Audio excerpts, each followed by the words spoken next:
मेरे प्यारे प्यारे व्यूअर्स, अस्सलाम वालेकुम रहमतुल्लाहि व बरकातुहू। उम्मीद है आप सब खैरियत से होंगे। आज मैं बनाने जा रही हूँ नान। इसके लिए मैं ली हूँ ये है दही, और इस चम्मच से 2 चम्मच बेकिंग पाउडर, और हाफ चम्मच नमक, और हाफ चम्मच इस चम्मच से सोडा, और ये 3 पाव मैदा है। तो इसमें हम डाल देंगे ये नमक, बेकिंग सोडा और बेकिंग पाउडर। इसको हम इसमें डाल देंगे।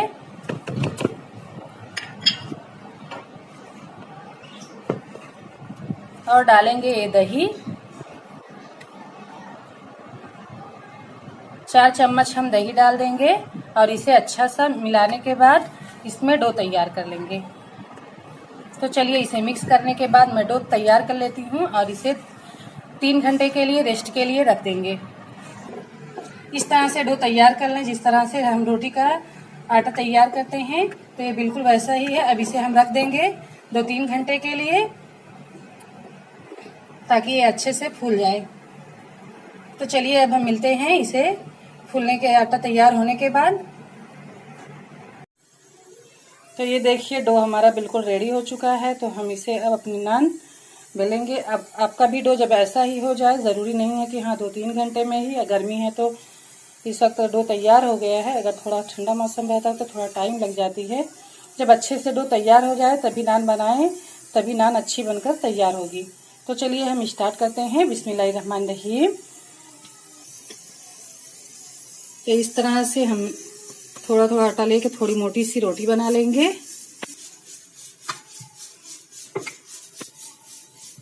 इस तरह से बेलने के बाद हम तो ये रोटी मैं बेल चुकी हूँ। ऐसे थोड़ी सी मोटी रोटी बना लें। तो फिर इसे इस तरह से पलट लें, और इस पर पानी लगा दें। बगैर पानी लगाए ना डालें, वरना रोटी गिर जाएगी। इस तरह लगाने के बाद हम अपने तवे पर डाल देंगे। मेरा तवा गर्म हो चुका है, तो मैं इस पर डाल दूंगी। इस तरह से डाल देंगे। इस तरह से जब बबल आने लगे तो फिर हम इस तरह से आंच को अपनी धीरे कर देंगे, और इस तरह से पलट कर रख देंगे। तो ये देखिए, अब इसे हम अपने तवे को सीधा कर लेंगे। ये देखिए, हमारी नान बनकर बिल्कुल रेडी हो चुकी है। तो इसे हम इस तरह से निकाल लेंगे।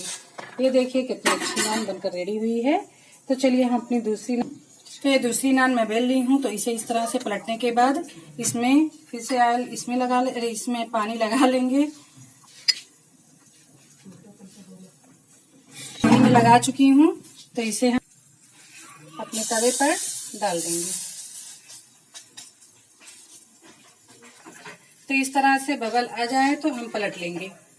आंच को अपनी धीमी कर देंगे, और इसे इस तरह से पलट लेंगे। तवे को थोड़ा सा हम इस तरह से, जब इस तरह से हो जाए तो हम थोड़ा ऊपर से इस तरह से सेक ले, ताकि कहीं से हमारी नान कच्ची ना रहे।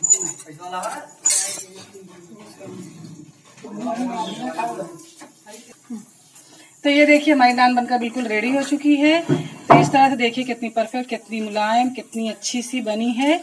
हमें बाजार से नान मंगाने की बिल्कुल ज़रूरत नहीं है, हम घर पे ही बना लें। तो इधर हमारा तो गाइस, आप लोगों को मेरी वीडियो कैसी लगी? अच्छी लगी तो लाइक शेयर सब्सक्राइब करना ना भूलें, और बेल आइकन को प्रेस करना बिल्कुल ना भूलें, ताकि मेरी हर आने वाली वीडियो की नोटिफिकेशन आपको मिलती रहे। हम मिलेंगे अगली वीडियो में एक नई रेसिपी के साथ। दुआओं में याद रखिएगा। अल्लाह हाफिज।